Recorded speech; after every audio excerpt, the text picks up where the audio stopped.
கடை மிகுதியாலோ இல்லை, அன்பரின் கதறல் கேட்டிடுதே. நானிலம் முழுவதும் நான் ஒரு கோடி நாசத்தின் வழியை நாடிடுதே. இயேசுவின் அன்பு என்னையும் நெருக்க எழும்பிடுவோம் நாம் வாலிபரே. இந்த மாலையான நல்ல குளிர்ச்சியான வேளையில் இப்படிப்பட்ட வாய்ப்பை தந்தமைக்காக ஆண்டவருக்கு நன்றி செலுத்துகிறேன். இயேசுடைய மெயின் தாட் என்னன்னா, அங்கே இருக்க மக்களை பார்த்தாரு, வருத்தமாக பார்த்தாரு. 3 நாளாக என் கூட இருக்காங்களே, இவங்ககிட்ட ஏதாவது இருக்குதா, இவங்களுக்கு ஏதாவது கொடுத்தியா, உணவு ஏதாவது உங்களுக்கு கொடுத்தியாப்பான்னு கேட்குறாரு. அப்போ அங்கே இருக்க பார்த்து சொல்கிறாங்க, ஐயா இவ்வளோ பெரிய மக்கள் இருக்காங்க, எப்படிப்பா கொடுக்க முடியும்னு பிலிப்பு சொல்லிட்டு அந்திரேயாவை பார்க்குறாரு. அந்திரேயா சொல்கிறாரு, ஒரு மகள் 5 அப்பம் 2 மீன் வச்சுருக்காங்க, அந்த 5 அப்பம் 2 மீனை பிரித்து கொடுக்க சொல்கிறாங்க. வானத்தையும் பூமியும் படைத்த ஆண்டவர் காற்று நிலம் பொருள் உணவெல்லாம் படைச்சிருக்க மனுஷனை கண்டுபிடிச்சார். அதுக்கு முன்னே அவர் என்ன பண்ணலை, மனுஷனை கண்டுபிடிக்கல, மனுஷனை உருவாக்கலை. மனுஷனை உருவாக்கிட்டு அதுக்கப்புறம் ஒரு உணவு கொடுக்கல. நம்ம ஆண்டவர் அப்படிப்பட்ட ஆண்டவர். இதை நினைக்கிறப்ப எனக்கு எப்போவுமே அடிக்கடி ஒரு சொல்கிற, ஒரு சென்னையிலேருந்து அவுட்டில் ஒரு மீட்டிங் போனேன். அந்த மீட்டிங் போகிற வழியில் ஒரு கிராமம், ஃபுட் கிராமம், பஸ் ரூட்லாம் இல்லை. அது வழி கேட்டேன். ஒரு சகோதரி சொன்னாங்க, அதில் நேரே போனால் போயிடலான்னு அந்த சகோதரி சொன்னாங்க. அப்போ அந்த சகோதரி சொன்னாங்க, நானும் அந்த கிராமத்துக்கு முந்தின கிராமத்துக்கு போகிறேன், என்னையும் கூட்டிகிட்டு போங்கன்னாங்க. வாங்கம்மா உங்களை கூட்டிகிட்டு போகிறேன்னு என்னுடைய காரில் அவங்கள வச்சு பேசிக்கிட்டே போனேன். பேசிக்கிட்டே போகிறப்ப அந்த சகோதரி சொன்னாங்க, கணவர் இல்லை, ஒரே ஒரு மகன். இங்கேருந்து நான் ஒரு 35 கிலோமீட்டர் கடந்து வேலைக்கு போகிறேன். 5 கிலோமீட்டர் நடந்து வரணும், 3 கிலோமீட்டர் நடந்து வரணும், திரும்ப நடந்து போகணும். மிச்சம் 32 கிலோமீட்டர் பஸ் வசதி இருக்குது. அப்படிப்பட்ட கிராமத்துக்கு நான் வேலைக்கு போயிட்டு வர்றப்போ சொன்னாங்க. அப்போ ஒரு பையனை என்னம்மா பண்ணுவீங்கன்னு கேட்டேன்.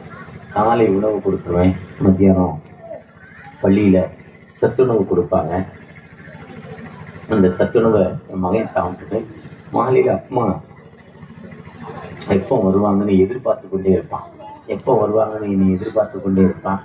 நான் வர்றப்போ 2 பிஸ்கட்டு கொஞ்சம் மிச்சர் ஏதோ ஒன்று வாங்கிட்டு வருவேம்மா ஐயான்னு சொன்னாங்க. என் மகன் நான் லேட்டாக என் மகன் என்ன பண்ணுவோன்னா, வீட்டிலேருந்து வெளியே வந்து கொஞ்சம் தூரம் அப்படி நடந்து வந்துக்கிட்டே இருப்பான் அம்மாவை எதிர்பார்த்து. ஏன்னா அம்மா கையில் ஏதாவது இருக்கும், பசியோடு என் மகன் இருப்பான்னு சொன்னாங்க.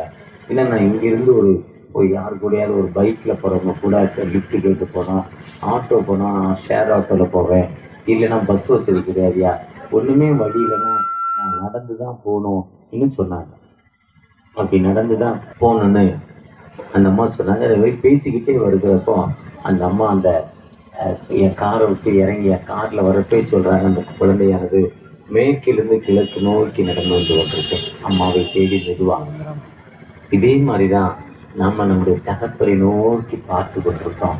தகப்பனைய வாழ்க்கையில் ஏதாவது எனக்கு கிடைக்காதா, என்னைக்கு அற்புதம் செய்ய மாட்டீரா, வாழ்க்கையில் எனக்கு உதவி செய்ய மாட்டீரான்னு ஆண்டவரை நோக்கி நம்ம பார்த்து கொண்டே இருக்கிறோம். ஆண்டவரை நோக்கி பார்த்த முகங்கள் பொற்காலம் விற்கப்பட்டு போனதில்லை. வாசிக்க கேட்ட சங்கீதம் 35 சொல்லுது, என் வழக்கான் நீர் எனக்காக வழக்காடுகிற தகப்பன், நீர் எனக்காக பட்டயத்தையும் கேடகத்தை வைத்து யுத்தம் பண்ணுகிற தகப்பன். அந்த 35:10 சொல்றாரு, சிறுமைப்பட்ட மனிதனுக்கு வாழ்வு கொடுக்கும் ஆண்டவர். யார் சிறுமைப்பட்டிருக்காங்களோ அந்த மனிதனுக்கு வாழ்வு கொடுக்கும் ஆண்டவர். ஒருவேளை இன்னைக்கு காலையில 8 மணிக்கு ஒரு மிஷன் செல்ஸ் சென்னை பேராயம் கத்தீட்ரல் ஆலயத்தில் ஒரு சிறப்பான ஒரு பேராயம் சேலு 7 கோடி ரூபா டார்கெட்டு. கிட்டத்தட்ட இன்னைக்கு ஒரு 2 கோடி ரூபா கலெக்ஷன் ஆயிடுச்சு. அதுக்கு போயிருந்தேன். அதுக்கு போயிட்டு ஒரு 600 பேருக்கு ஆண்டோடைய கிருபையினால் என்னுடைய சார்பில் உணவு கொடுத்தேன், ஃப்ரீயாக உணவு கொடுத்தேன், விற்கக்கூடாதுன்ட்டு அந்த பேராயர் அன்போடு ஏற்றுக்கொண்டார். ஃப்ரீயாக உணவு கொடுத்தேன். அந்த நிகழ்வில் கலந்து கொண்டு அங்கேருந்து திரும்ப அடுத்த ஃப்ளைட்டை பிடிச்சி 2:30 மணிக்கு ஃப்ளைட்டை பிடிச்சி மதுரை வந்து மதுரையிலேருந்து இங்கே வந்திருக்க ஒரு நீண்ட தூர பயணம்.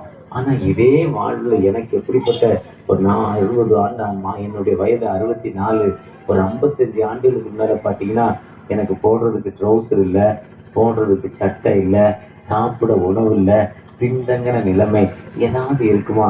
எங்கள் அம்மா ஒரே ஒரு கத்திரிக்காய் போட்டு குழம்பு வைப்பாங்க. நான் கேட்பேன், எங்கேயாவது கெட்டு போன கத்திரிக்காய் கிடச்சிதாம்மா, இதுதான் இன்னைக்கு விலை கம்மியா, அவ்வளவு மட்டமாக பேசுவேன். ஏன்னா அப்படிப்பட்ட ஒரு கத்திரிக்காய் இல்லைன்னா அது இல்லாத ஒரு புளிக்குழம்புல சும்மா அந்த கலர் தான் இருக்கும், ஒன்றுமே இருக்காது. இல்லை வெள்ளை சொத்துல கொஞ்சம் எண்ணெய் ஊற்றி கொஞ்சம் வெங்காயத்தை போட்டு கிண்டி சாப்பிடுவோம். அப்படிப்பட்ட நிலைமையில் இருந்த எனக்கு ஆண்டவர் உன்னத வாழ்வை கொடுத்திருக்கிறார். அந்த ஆண்டவர் உங்களுக்கும் அந்த வாழ்வை கொடுக்க ஆயத்தம் உள்ள தகப்பனாய் காணப்படுகிறார். அவரை நோக்கி பார்த்த முகங்கள் ஒரு காலம் விற்கப்பட்டு போனதில்லை. என் தேவனே, என் தேவனே, ஏன் என்னை கைவிட்டீங்க என்று அவன் கருத்தாய் நோக்கி அழுது அந்த தாவீது ராஜா சங்கீதம் 22 ஜெபம் பண்றாரு. ஏன்பா என்னை கைவிட்டீங்க ஐயா? கூப்பிடுகிற எளியவனுக்கும் உதவியற்ற திக்கற்றதுக்கும் வாழ்வு கொடுக்கிற ஆண்டவர், நான் சிறுமைப்பட்டு கிடக்கிறேனே, எனக்கு ஒரு வாழ்வு கிடைக்காதா? அந்த தாவீது ராஜா அந்த ஆடுகளுக்கு பின்னால் அலைந்து கொண்டிருந்தான். என்னுடைய கார்ல வந்துகிட்டு இருக்கப்போ ஒரு இடத்துல பார்த்தேன், ஒரு 100-120 ஆடு மேய்ஞ்சிக்கிட்டு இருக்கு. ஒரு சகோதரி பாருங்க, ஒரு மாலை 5 மணிக்கு ஒரு வரப்போரமா உட்காந்து அப்படியே உட்கார்ந்துருக்கிறது. எப்போ டீ சாப்பிட்டதோ, எப்போ சோறு சாப்பிட்டதோ, அந்த ஆடு மேய்கிறத பார்த்துக்கிட்டு ஒண்ணுமே கிடைக்காத ஒரு காட்டுக்குள்ள உட்கார்ந்துருக்கு. இதே மாதிரிதான் தாவீது இருந்தாரு.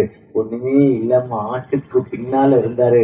சங்கீதம் 78:70 சொல்லுது, தம்முடைய தாசனாகிய தாவீதை தெரிந்து கொண்டு ஆட்டு தொழுவங்களை எடுத்து தம்முடைய ஜனமாகிய இஸ்ரவேலை மேய்ப்பதற்கு அழைத்துட்டு வர ஆண்டவர் ஒண்ணுமே இல்லாம இருந்த தாவீதை ஒரு ராஜாவாக உருவாக்குகிறார். அந்த ஆண்டவர்கிட்ட தான் சொல்றாரு, நீர் என் வழக்காடிகளோடு நீ வழக்காடுகிற தகப்பன் அல்லவா, நீரே எனக்கு கேடையும் நீரே எனக்கு பட்டையும். அதுதான் சண்டே ஸ்கூல்ல கோலியாத்துல சொல்றப்போ கோலியாத்துல சொல்றாரு, நீ எனக்கு வில் வேண்டாம், வித்த வேண்டாம், ஆண்டவர் என்னோடு இருக்கிறார், நான் கர்த்தர் என்னோடு இருக்கிறார், கர்த்தருடைய உடை எனக்கு போதும்னு சொல்லி அந்த உடையோடு போறப்போ ஒரு பெரிய மலை போன்ற ஒரு மாமிசம் உள்ள ஒரு மனிதனை ஒரே அடியில க்ளோஸ் பண்ணிட்டாங்க. ஒரே ஒரு கவுண்ட்ல போட்ட ஒரே ஒரு கல்லாங்கல்லுக்குள்ள அந்த அந்த கல்லை வச்சு அடிச்சு அவுட்டு, ஒரு அடிதான். அதே ஆண்டவர் நம்மோடு இருக்கிறார். அவரை நோக்கி பார்த்து முகங்கள் ஒரு காலம் வைக்கப்பட்டு போனதில்லை. நீங்க எப்படிப்பட்ட கஷ்டம், எப்படிப்பட்ட வேதனை, எப்படிப்பட்ட துன்பத்தில் இருந்தாலும் அந்த ஆண்டவர் உங்களை உயிர்ப்பிக்கும் ஆண்டவர், உங்களுக்கு வாழ்வு கொடுக்கும் ஒரு ஜீவனுள்ள ஆண்டவர். கடந்த இந்த செவ்வாய்க்கிழமை தான் 3வது செவ்வாய்க்கிழமை அண்ணன் பிரதர் இறந்து. அவர் சின்ன உடம்பு, ஒல்லி, 35 கிலோ தான் இடம் இருக்கார். சைக்கிள் ஒரு நாளைக்கு 100 கிலோமீட்டர் ஓட்டுவார். 100 கிலோமீட்டர் அப் அண்ட் டவுன். அன்னைக்கு 3000 ரூபாய் கையில் வச்சிருக்கிறார். நான் சொல்வது 45 வருடங்களுக்கு முன்னால. இன்னைக்கு 3.5 லட்ச ரூபாய்க்கு ஈக்குவல். அந்த 3000 ரூபாய் இன்னைக்கு 3.5 லட்ச ரூபாய் ஈக்குவல். சைக்கிளில் போயிட்டு வரார். ராத்திரி 8 மணிக்கு அடையார் பிரிட்ஜுக்கு மேலே, இந்த பிரிட்ஜை தன்னா ரைட்டில் சத்யா ஸ்டுடியோ, எம்ஜிஆருடைய சொந்த ஸ்டுடியோ, லெஃப்டில் மலர் ஹாஸ்பிட்டல், இடையில கூவம் மாறு, அதுக்கு மேலே பக்கத்தில் ஒரு ஸ்லம் ஏரியா, பின்தங்கின குடிசை பகுதி, ரொம்ப பின்தங்கின மக்கள் இருக்கிற ஒரு பகுதி.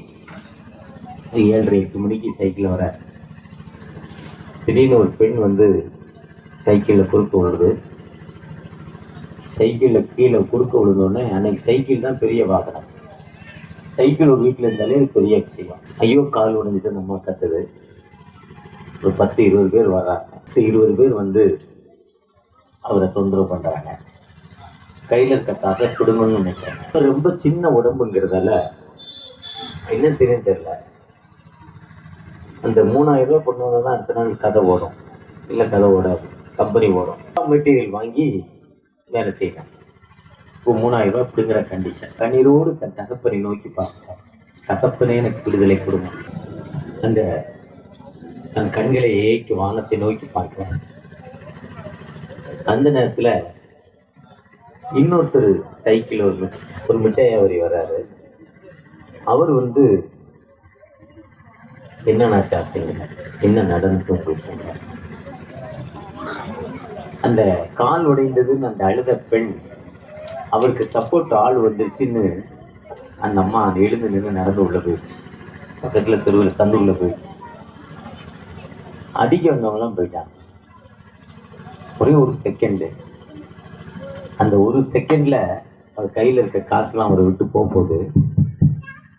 ஆனால் ஆண்டவர் பாதுகாத்தார். அதுதான் இந்த சங்கீதம் 35 சொல்லுது, வழக்காடிகளோடு வழக்காட மாட்டார், சிறுமைப்பட்டவனுக்கு வாழ்வு கொடுக்க மாட்டார். அந்த சிறுமைப்பட்டவன் மேல் சிந்தையுள்ளவன் வாக்கியவான். ஒரு விசைக்குள் அந்த தகப்பட நீங்க எப்படிப்பட்ட சிறுமையில வந்தாலும், எப்படிப்பட்ட வேதனையில வந்தாலும், அந்த தகப்பன் உங்களுக்கு வாழ்வு கொடுக்க மாட்டார். ஜெயம் கொடுக்கும் தேவனுக்கு கோடி கோடி தோற்றம், வாழ்வழிக்கும் ராஜாவுக்கு வாழ்நாளெல்லாம் தோற்றம், வாழ்வழிக்கும் இயேசு ராஜாவுக்கு வாழ்நாளெல்லாம் தோற்றம். 1 நாளாகமம் 18:6-13 6-13 இவ்வாறு சொல்லுது, தாவீது போன இடத்திலெல்லாம் கர்த்தர் அவனை காப்பாற்றுகிறார். ஒரு சூப்பர் தாட். இன்னைக்கு காலையில எனக்கு ஆண்டவர் என்னோடு பேசினார். காலையில 6 மணிக்கு சென்னையில் இருக்கிறப்ப பேசுறார். பைபிளை தொடர்ந்து காலையில் எழுந்த உடனே இந்த பைபிளை படிக்கிறப்ப தாவீது போன இடத்துல எல்லாம் அவரை காப்பாற்ற மாட்டார். நம்ம எங்க போனாலும் என்ன பண்றாரு? அவரை நம்மை பாதுகாக்க மாட்டார்.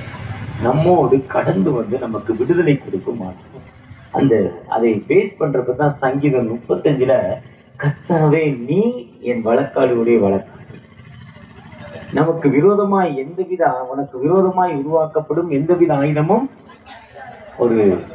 ஒரு சண்டை, 2 நாட்டுக்கு இடையில நடந்த சண்டை. நாட்டோடைய பேரை மறந்துட்டேன், ரஷ்யாவுக்கும் இன்னொரு நாட்டுக்கும். இதுல பக்கத்துல உள்ள நாடு ஜெயிச்சிருது. சைனாவும் இன்னொரு ஏதோ 2 நாடுன்னு நினைக்கிறேன். ஜெயிச்சதால அந்த ஊர்ல அவங்களுடைய கொடியை போய் நாட்ட போறோம். நட்டினாதான் ஜெயிச்சது கிடையாது. கொடி எங்க நடனா அந்த ஊருக்கு நடுவுல நடனம். இவங்க ஜெயிச்சுட்டாங்க. ஜெயிச்சவங்க அங்க போய் கொடியை நடனம். அங்க இருக்க கேப்டன் கூப்பிட்டு ஒருத்தரை கூப்பிட்டு, எப்பா நீ போ கொடியை நட்டுட்டு வாங்குறாரு. அந்த கொடியை நட அவர் போறாரு. அங்க இருக்க எதிரிகளின் படை அவரை ஷூட் பண்ணிடுது. அந்த கொடியை நடுமுன்னு ஷூட் பண்ணிடுறாங்க. ஏன்னா அந்த எதிரிகள் இருக்கிறதே தெரியாது. அவங்க பின்னால மறைந்து இருக்காங்க. அப்படி ஒரு சூழல் நிறைந்த இடம். திரும்ப இன்னொருத்தர் அனுப்புறாரு.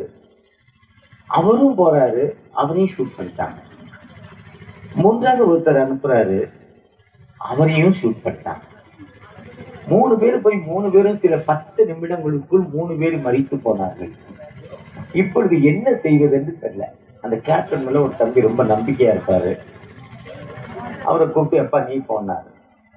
அந்த நம்பிக்கையா இருக்க தம்பி, ஐயா இப்போ காலை 10 மணி வேண்டாம், 4 மணிக்கு போறேன், 4 o'clock நான் போய் நடுறேன். அவர் திரும்ப பார்த்தாரு. ஏன்பா என்ன?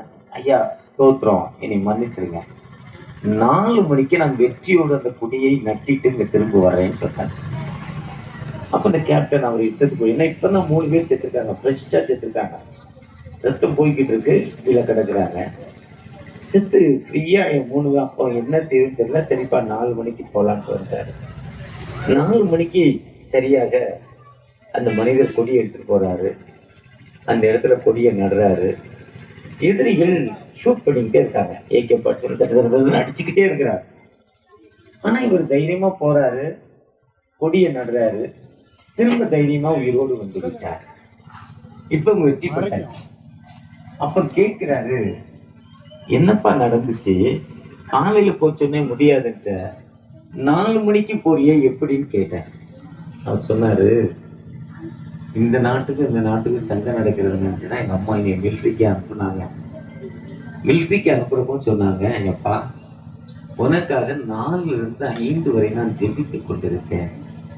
மாலை 4 to 5 வரை தான் உன்னுடைய பணிக்காக, நீ நம் நாடு வெற்றி பெற வேண்டும், நாட்டிற்காக நீ தியாகம் செய்ய வேண்டும் என்பதற்காக உனக்காக நான் ஜெபித்துக் கொண்டிருப்பேன். அந்த வேலையை நீ தைரியமா செய்ய. அப்படி நீ தைரியமா வேலை செய்யறப்போ ஆண்டவர் உன்னோடு இருப்பார் சொன்னார். ஒருவேளை ஆண்டவர் நம்மோடு இருக்கணும்னா, இந்த 10:6-33 சொல்லுது. லூக்கா 12 சொல்றாரு, முதலாவது தேவனுடைய ராஜ்யத்தையும் என் நீதியை தேடுங்கள், அப்பொழுது இவைகள் எல்லாம் உங்களுக்கு கூட கொடுக்கப்படும். என் ஜெபத்தினாலே, என் நாமத்தினால் எவைகளை கேட்டாலும் அவைகளை நான் உங்களுக்கு தருவேன். நானே வழியும் சத்தியமும் ஜீவனும் ஆன ஆண்டவர். இந்த தாவீதை எப்படி வெற்றி பெறாருன்னா, போன இடத்துல எல்லாம் எப்படி அவனை காப்பாற்றுறாருன்னா, அந்த ஒன்று சாமுவேல்ல தான் தாவீது அறிமுகமாகிறாரு. சவுல் ஆண்டவருக்கு விரோதமாய் செயல்படுறாரு. அப்ப தாவீதை சாமுவேல் தீர்க்கன் அபிஷேகம் பண்றாரு. அபிஷேகம் பண்ண பிறகு ஒன்று சாமுவேல் 17ஆம் அதிகாரத்துல அந்த கோலியாத்துங்கிற ஒரு மனிதன் கூக்குரல்றப்போ இவர் போறாரு. எதுக்கு போறாருன்னா, தன் சகோதரர்கள் யுத்தத்திற்கு போயிருக்காங்க. யுத்தத்திற்கு போன தன் சகோதரர்களுக்கு பயற்ற பருப்பு கொடுப்பதற்காக, வேர்க்கடலை கொடுப்பதற்காக போயிருக்காரு. போறப்போ இஸ்ரவேலின் உயிருள்ள தேவனை ஒரு மனிதன் நிந்தித்துக் கொண்டிருக்கிறான். ஜீவனுள்ள தேவனை அவன் நிந்தித்துக் கொண்டிருக்கிறான். நிந்தித்துக் கொடுக்க மனிதனை பார்த்து தாவீது கேட்கிறாரு, ஜீவனுள்ள தேவனை நிந்திப்பதற்கு இந்த விருத்த சேதனம் இல்லாத மனிதன் ஏமாற்றம். அந்த 1 சாமுவேல் 17, 24, 25 சொல்வார், விருத்தம் சேதனம் இல்லாத மனிதன் ஏமாற்றம். அதே சொல்றாரு, நீ பட்டயத்தோடும் கேடகத்தோடும் வருகிறாய், ஆனா என் தேவனாகிய இந்த நேம் ஆஃப் தி ஜீசஸ், இயேசுவின் நாமத்தினால் வருகிறேன். அன்புக்குரியவர்களே, நீங்கள் நானும் என்ன வேதனை, என்ன துன்பம், என்ன கண்ணீரான வாழ்வுல இருந்தாலும் அந்த ஆண்டவரை நோக்கி பார்க்கிறப்போ அந்த ஆண்டவர் ஒரு விடுதலை கொடுக்கும். ஒரு ஜீவனுள்ள ஆண்டவர் நம்மோடு கடந்து வந்திருக்கிறார். அந்த ஆண்டவர் அவர் சொல்றாரு, அவருக்கு ஒரே ஒரு கவுண்ட் தான், அந்த கவுண்ட்ல ஒரு உண்டிக்கோல் தான். அந்த கவுண்ட்ல ஒரு உண்டிக்கோலை வச்சு பாருங்க எவ்வளவு ஷார்ப்பா செஞ்சாரு. ஒருவேளை நீங்களும் எனக்கு விரோதமாய் உருவாக்கப்படும் எந்தவித ஆயுதமும் வாய்க்காதே. இப்போ ஆண்டவர் சொல்றாரு, உனக்கு விரோதமாய் உருவாக்கப்படும் எந்தவித ஆயுதமும். ஏன்னா என் கூட யார் இருக்கா? யோசுவாட்ட சொல்றப்போ யோசுவா 1:5 சொல்றாரு, I do not let you, I do not forget you, I am with you. நான் உன்னை விட்டு விலகுவதில்லை, உன்னை கைவிடுவதில்லை என்று சொல்றாரு. மோசேட்ட சொல்றப்போ my presence with you, என் சமூகம் உனக்கு முன்னால போய்கிட்டு இருக்குங்கிறாரு. தாவீதுட்ட சொல்றப்போ பயப்படாதே, do not afraid, I am with you சொல்றாரு. ஈசாக்குக்கு விரோதமாய் ஆதியாம் 26ஆம் அதிகாரத்துல அந்த மக்கள் எழும்புறாங்க. அவர் கேராகுல அந்த பள்ளம் வெட்டுறாரு, தண்ணி வருது, அந்த மக்கள் மூடிடுறாங்க, பெலிஸ்தர் மூடிடுறாங்க, அந்த சித்தனா மக்கள் மூடிடுறாங்க, ரெகபோத்து மக்கள் எல்லாம் தகராறு பண்றாங்க. இப்ப ஈசாக்கு கண்ணீரோடு போய் வீட்டுல படுத்திருக்கிறப்போ 5 துறவுகள் வெட்டப்பட்டது, 5 கிணறுகள் வெட்டப்பட்டது, 5 கிணறுல தண்ணி வந்துச்சு. தண்ணி வந்தோடனே அந்த ஊருக்காரன் எங்க இடம், எங்க கிணறு, நீ ஏதான் வெட்டுறதுன்னு அவன் விட்டுட்டு வீட்டுல படுத்திருக்கிறப்போ அந்த ஈசாக்கு படுத்திருக்கிறப்போ தூங்குற ஈசாக்கை எழுப்பி சொல்றாரு, பயப்படாதே, நான் உன்னோடு இருந்து உன் சந்ததியை பெருக பண்ணுவேன் என்று சொல்லுகிற ஆண்டவர். do not afraid. அந்த ஆண்டவர்கிட்ட நீங்களாம் பயப்பட வேண்டாம். அந்த ஆதியாம் 26, 24 பார்த்தீங்கன்னா do not afraid, நான் உன்னோடு இருக்கிறேன், உன் சந்ததியை நான் என்ன பண்ணுவேன், பெருக பண்ணும் ஆண்டவர். அப்போ அவர் ஆண்டவர் கனவுல பேர் இது ஈசாக்கு ஜெபிக்கவே இல்லை. ஏன்பா அவங்களே நீ வச்சிட்டாங்கன்னு கேட்கல, கேட்டதா வேதம் சொல்லல. ஆனா மனதளவுல அவருக்கு உளைச்சல் இருந்திருக்கும், வேதனை இருந்திருக்கும், கண்ணீர் இருந்திருக்கும், துன்பம் இருந்திருக்கும். அப்ப துன்பத்தோடு இருக்கிற அந்த மனிதனை ஆண்டவர் தேற்றுகிறார். அவர் தேற்றும் ஆண்டவர் தேற்றி சொல்றாரு, நீ பயப்படாத, உன்னோடு இருக்கிறவன. எந்த மனிதர்கள் அவனை விரட்டானோ அவங்க வர்றாங்க. லாஸ்ட் வித் யூ, ஆண்டவர் உன்னோடு இருக்கிறார், கர்த்தர் உன்னோடு இருக்கிறார், நீ கர்த்தரால் ஆசீர்வதிக்கப்பட்டவர் சொல்லி அவர்கிட்ட பிளெஸிங் வாங்குறாங்க. ஒருவேளை இந்த கிராமங்கள்ல, ஒருவேளை தமிழகத்திலே 39 மாவட்டங்கள் இருக்கு. 39 மாவட்டங்களில் மிகவும் பின்தங்கின மாவட்டம் ராமநாதபுரம், சிவகங்கை மாவட்டம் தான். ஏன்னா மழை இல்லை, தண்ணி இல்லை, குடிக்க இல்லை, வசதி இல்லை. நீ கேட்டகிஸ்ட் வீட்டுல போய் காலைல 7 மணிக்கு குளிச்சப்பா, கொஞ்சம் ஃப்ரெஷ்ஷப்பா ஒன்று கேட்டகிஸ்ட் வீட்டுக்குள்ள போனேன். அவருடைய பாத்ரூம்ல கொண்டே விட்டாரு. எப்பவுமே எங்க வீட்டுல தண்ணி பிடிச்சு வச்சிருந்தா ஜில்லுன்னு ஆயிரும் பாத்ரூம்ல, அதை விட்டுட்டு ஃப்ரெஷ்ஷா தண்ணி பிடிப்பேன் அப்படின்னு நினைச்சிட்டு உள்ள இருந்தார். எதுக்கு 2 சட்டியில தண்ணி காலியா வைக்கலன்னு அவர் உடனே ஊத்த போனாரு. என்ன பிரச்சனைன்னு அவர் சொன்னாரு, எங்க வீட்டுல என்ன இல்லை, தண்ணி. எங்க கிராமத்துல என்ன இல்லை, தண்ணி இல்லை. ஒரு 25 வருஷத்துக்கு முன்னால என்னுடைய பிசினஸ், நான் டிஎஸ் பட்டினமுடி, டிஎஸ் பெருங்காயம், ஈசோப்புங்கிற நிறுவனங்கள் வைத்திருக்கிற 4 பெட்ரோல் பங்க் இருக்கு, இன்னைக்கு 2 மெட்ரிகுலேஷன் ஸ்கூல் இருக்கு, பிள்ளைகளுக்கு பெரிய லெவலில் ஒரு ஹாஸ்பிட்டல் கட்டிக்கிட்டு இருக்கோம், நிறைய விவசாய பூமி இருக்கு. என்னுடைய பிஸ்னஸ்க்கு இந்த கைகாட்டில தான் ஸ்டாண்டர்ட் 20லேருந்து ஒரு ஓரமாக வண்டி விட்டு படுத்துட்டு காலைல பல்லு விளக்குனா தான் காஃபி குடிப்பேன். அப்படி பழகிட்டேன். பல்லு விளக்கி குளிக்கணுன்னே கூட ஒரு குளத்தை கூப்பிட்டு போனார். பல்லு விளக்க கூப்பிட்டு போனார். குளத்துல காலை வச்சேன், கீழேருந்து அழுக்கு அப்படியே மேலே வருது. தோத்திரம் ஆண்டவரேன்னு அன்னைக்கு இந்த ஊருக்கு வரதை விட்டுட்டேன். அப்பா அப்போ அன்னை அதுதான் இந்த ஐயா சொன்னோன்னே ஞாபகம் வந்தது. கடந்த 3 வருஷத்துக்கு மேல இங்க மழையில் தண்ணி இல்லாம நிறைய ஆடு மாடுகள் எல்லாம் செத்து போயின. கேள்விப்பட்டதோடு கண்ணீரோடு ஜெபித்த எங்க திருச்சபையில இன்னைக்கு ஆண்டவர் வெளுபெரிய வாழ்வை கொடுத்திருக்கிறார். அதுதான் சொல்றாரு, உன் கர்த்தர் போன இடத்துல எல்லாம் தாவீது உன்னை.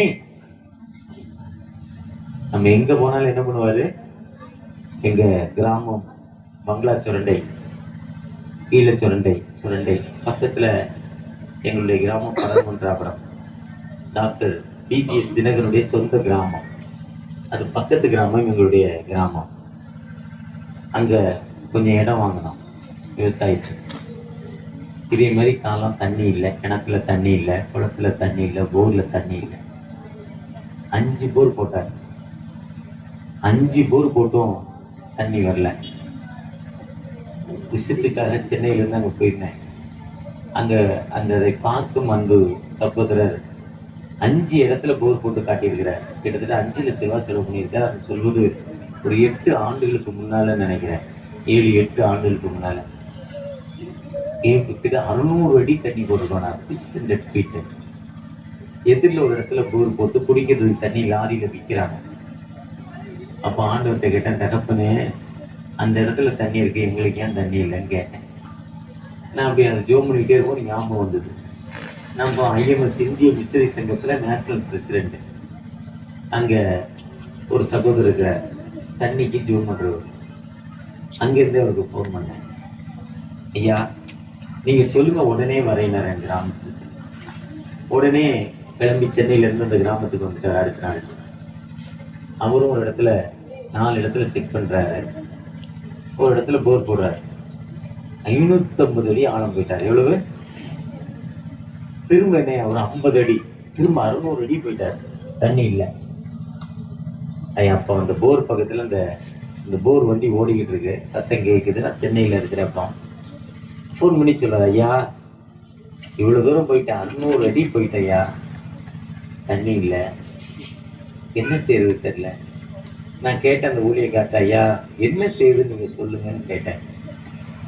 அவர் சொன்னாரு, அவர் சத்தீஸ்கர் மாநிலத்துல தோர்னப்பல்ங்கிற இடத்துல மிஷினரியாக 11 வருஷம் பணி செய்தவர். கடவுளுக்கு பயந்த ஒரு மனிதர். அவருடைய கால்கள் 11 துண்டா உடைஞ்சி ஆப்ரேட் பண்ணியிருக்காங்க. ஒரு காலை நீட்ட மட்டும்தான் முடியும், மடக்க முடியாது. ஒரு காலை மடக்க முடியாது. அந்த காலை ஒரு கடவுளுக்கு பயந்த மனிதர். நீங்க சொல்லுங்க ஐயா, என்ன செய்யணுமோ சொல்லுங்க ஐயான்னு கேட்டேன். என் ஒய்ஃப்ட சொல்லிட்டு ஜோம் பண்றேன், இன்னொரு 20 அடி போடுறேன், 600 அடி போட்டுட்டேன், எல்லாத்தோட 50 அடி அடியும் போட்டேன், இன்னொரு 20 அடி போடட்டுமா, ஒரு பெர்மிட் பண்ணுங்க ஐயா. தோத்திர ஆண்டவரே, ஐயா நீங்க போடுங்க, உங்க விருப்பம் சொல்லி அதுல இருந்து ஒரு 15 அடி உள்ள போயிருக்கப்பவே ஊற்றுக்கண் திறக்கப்பட்டுதான். கிட்டத்தட்ட அதுல இருந்து கிட்டத்தட்ட இதுவரை அந்த போர்ல தண்ணி வத்தல. அந்த பகுதியில 3 கிலோமீட்டர் 4 கிலோமீட்டர் தண்ணி இல்லைனாலும் அந்த போர்ல தண்ணி இருக்கு. இதுதான் உங்களோடு என்னோடு கடந்து வந்தான். உங்களை நீ வத்திக்க செய்த ஆண்டவர், நீ பயப்படாதே, உன்னோடு இருக்கிறேன், உன் சந்ததியை பெருகப்படுகிறேன் என்றாரு. அதுதான் சொல்ற, போன இடத்திலெல்லாம் தகப்பன் அவரை ஆசீர்வதித்தார். அவர் எங்கெல்லாம் போனாரோ அவரை பிளஸ் பண்ணாரு. அந்த ஆண்டவர் தாங்க நாங்க நோக்கி பார்த்துட்டோம். அந்த ஆண்டவரை நோக்கி பார்க்கிறப்போ அந்த ஆண்டவர் உங்களுக்கு எனக்கும் விடுதலை கொடுப்பதற்கு ஆயத்தம் உள்ள தகப்பனாய் காணப்படுகிறார். அதுதான் ரோமர் 8ஆம் அதிகாரம் 24ஆம் வசனம் சொல்லுது, அந்த நம்பிக்கையினால் ரட்சிக்கப்படுகிறோம். எந்த நம்பிக்கை?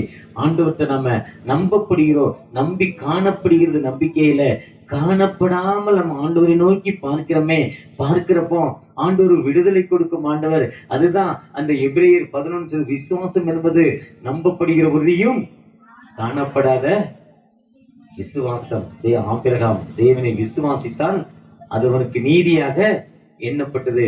யாக்கோபு 4ஆம் அதிகாரம் 3ஆம் வசனத்துல சொல்றாரு, ஆண்டவரை நோக்கி, ரோமர்ல சொல்றாரு, ஐயா நீங்கள் ஆண்டவரை நோக்கி பார்க்கிறப்போ அந்த ஆண்டவர் உங்களுக்கு விடுதலை கொடுக்கும் ஒரு ஜீவனுள்ள ஆண்டவர். அந்த நம்பிக்கையோடு வந்திருக்கிற உங்களுக்கு நிச்சயமாக இந்த வருஷம் ஒரு வெட்கத்தை அல்ல, வெட்கத்துக்கு பதிலாக எத்தனை ஆசீர்வாதத்தை கொடுப்பதற்காக, நோ ஷேம் ஐயா, வெட்கத்தை கொடுக்கல, வெட்கத்துக்கு பதிலாக எத்தனை ஆசீர்வாதத்தை கொடுப்பதற்காக அந்த ஆயத்தமுள்ள தகப்பன் நம்மளோடு கடந்து வந்திருக்கிறார். ஒரு விசை கூட எழுந்து நின்று, தகப்பனே எங்களுக்கு ஒரு ஆசீர்வாதத்தை தாங்க, உம்முடைய கிருபை எங்களுக்கு தாங்க தகப்பனே, உம்முடைய இரக்கத்தை எங்களுக்கு தாங்க தகப்பனே, உம்முடைய வழிநடத்தலை எங்களுக்கு தாங்க தகப்பனே, உம்முடைய ஆசீர்வாதத்தை எங்களுக்கு தாங்க தகப்பனே என்று நோக்கி பார்த்திருப்போம். நிச்சயமாக ஒரு விடுதலை கொடுக்கும் ஆண்டவர், ஒரு அற்புதம் செய்யும் ஆண்டவர். எழுந்து விசுவாசத்தோடு எங்க உங்களுக்கு வியாதி இருக்கோ, எங்க உங்களுக்கு துன்பங்கள் இருக்கோ, எங்க பிரச்சனைகள் இருக்கோ, நீங்க ஆண்டவரை நோக்கி, தகப்பனே எனக்கு ஒரு விடுதலை கொடுங்க, என்னை ஆசீர்வதிங்க தகப்பனே, என்னை ஆசீர்வதிங்க, உம்முடைய கிருபை எனக்கு தாங்க. நிச்சயமான ஒரு விடுதலையோடு நம் பாதத்துல கடந்து போகணும் தகப்பனே என்று நோக்கி பார்ப்போமா. நேசரே உம் தேரு பாதம் அமர்ந்தே, நிம்மதியே அச்சலமே அதிசயமே ஆராதனை ஆராதனை. நோக்கி பார்க்கிறப்பா, விசுவாசத்தோடு தகப்பனே, விசுவாசத்தோடு தகப்பனே, போன இடத்திலெல்லாம் கர்த்தர் உன்னை ஆசீர்வதித்தார், காப்பாற்றினார் சொல்லுதுப்பா. விசுவாசத்தோடு உங்களுடைய பாதத்துல நிக்கிறோம், உங்களுடைய கிருபையை தேடி வந்திருக்கிறோம் தகப்பனே. தூரமான எங்களுடைய கிராமத்திலிருந்து இந்த கிராமத்துக்கு ஒரு நம்பிக்கையோடு வந்த நாங்கள் ஒரு விடுதலை பெற்றுக்கொள்ளணும், அற்புதங்கள் பெற்றுக்கொள்ளணும், அதிசயங்கள் பெற்றுக்கொள்ளணும் தகப்பனே. ஒரு விசை கூட என்னுடைய துக்க நாட்கள் தெரியும் தகப்பனே, கடன் பிரச்சனை நமக்கு தெரியும் தகப்பனே, குடும்பத்துல அமைதி இல்ல தெரியும் தகப்பனே, மகளுக்கு திருமணம் நடக்கல உங்களுக்கு தெரியும் தகப்பனே, என் மகளுக்கு திருமணம் நடந்து பல ஆண்டுகளாயும் குழந்தை பாக்கியம் இல்ல தகப்பனே, என்னுடைய குடும்பத்துல ஆண் வாரிசு இல்ல தகப்பனே, என் குடும்பத்துல ஒரு அமைதி இல்லாத நிலைமை தகப்பனே, என் கணவர் ஒரு பெரிய குடிகாரரா இருக்கிறாரு ஐயா, எனக்கு விடுதலை இல்ல, ஒரு அமைதி இல்ல தகப்பனே, என் குடும்பத்துல என் பிள்ளைகள் படிக்க முடியாத ஒரு சூழ்நிலை, என் கிராமத்துல இருந்து நடந்து போக முடியல, தூரமான ஒரு கிராமத்திற்கு போக முடியல, ஏக்கத்தோடு ஜெபிக்கிற அந்த அன்பு பிள்ளைகளுக்கு தகப்பனே ஒரு விசை கூட மனமிறங்கப்பா. நீங்க யாரை நோக்கி பார்க்கிறாங்களோ அந்த பிள்ளைகளுக்கு நீ விடுதலை கொடுக்கிற ஒரு ஜீவனுள்ள தகப்பன் அல்லவா, அந்த பிள்ளைகளுக்கு வாழ்வு கொடுக்கிற ஒரு ஜீவனுள்ள தகப்பன் அல்லவா. உங்களை நோக்கி பார்க்கிற அந்த பிள்ளைகளுக்கு ஒரு மனமிறங்க, ஒரு விடுதலை கொடுங்க ஐயா. யாரா இருக்கலாம், கிறிஸ்தவனா இருக்கலாம், ரட்சிக்கப்பட்டிருக்கலாம், ஞானஸ்தானம் வாங்காம இருக்கலாம், எனக்கு ஒரு அற்புதம் கிடைக்காதா, எனக்கு ஒரு அந்த வயற்சி வழியிலிருந்து ஒரு விடுதலை கிடைக்காதா, அந்த ஸ்டோன் பிரச்சனையிலிருந்து, அந்த ஸ்டோன் பிரச்சனையிலிருந்து எவ்வளவோ மருந்து சாப்பிட்டேன், அந்த கல் அடைப்பு எனக்கு விடுதலை இல்லப்பா, கல் அடைப்பு வரப்போ வாமிட்டிங் இருக்கு ஐயா, வேதனை இருக்கு, குடிக்கிறேன் கிராமம் தகப்பனே, மனமிறங்கப்பா, மனமிறங்க ஏக்கத்தோடு அந்த கல் இருக்க பகுதியில விசுவாசத்தோடு கை வைத்து ஜெபித்து அந்த மகனுக்கு ரைட் நவ இப்பொழுது ஒரு விடுதலைப்பா, இப்பொழுது ஒரு அடையாளம், இப்பொழுது ஒரு அற்புதம் தகப்பனே. தைராய்டுங்கிற ஒரு வியாதியால பாதிக்கப்படுகிற ஒரு சகோதரி இருக்காங்கப்பா, இரவுல தூக்கம் இல்ல, மூச்சு வாங்கல், எனக்கு ஏக்கத்தோடு ஜெபிக்கிற அந்த மூச்சு வாங்கல் அந்த சகோதரிக்கு ஒரு மன விடுதலை தகப்பனே, விடுதலை. அந்த லங்ஸ்ல உங்களுடைய ரத்தத்தை தொளிக்கிறோம், சிலுவின் அடையாளத்தை போடுறோம், அந்த மூச்சு வாங்கல் நீங்களும் தகப்பனே. ஒரு சகோதரன் அப்பா, கிறிஸ்தவன் இல்லாத ஒரு சகோதரர் நம்பிக்கையோடு ஜெபித்துக் கொண்டிருக்காங்க, எனக்கு ஆண்டவர் விடுதலை தரணும், நாளைக்கு நான் சாட்சி சொல்லணும், எனக்கு வழியிலிருந்து எனக்கு விடுதலை வேணும், நாளைக்கு சாட்சி சொல்லணும்னு அந்த சகோதரர் ஜெபித்துக் கொண்டிருக்காங்க. அந்த சகோதரனுக்காக ஜெபிக்கிறோம், ஒரு விடுதலை கொடுங்க. நீர் அழைத்துட்டு வந்ததுல ஒரு நோக்கம் இருக்குப்பா, அந்த நோக்கத்தை நிறைவேற்றுங்க. பிரச்சனை எங்களோடு இருக்கட்டும், வழிநடத்தல் எங்களோடு இருக்கட்டும். நோக்கி யாரெல்லாம் பார்த்தாங்களோ அந்த மக்களுக்கு நீ விடுதலை கொடுப்பீங்க, விடுதலை கொடுப்பீங்க. நம்பிக்கையோடு ஒரு பாதத்தில் இருக்கிறோம். மனமிறங்கப்பா, உன்னதமானவரே உயர் மறைவில் இருக்கிறவன் சர்வ வல்லவரின் நிழலில் தங்குவான் இது பரமசிலாக்கியமே வல்லவரின் நிழலில் தங்குவான் இது பரமசிலாக்கியமே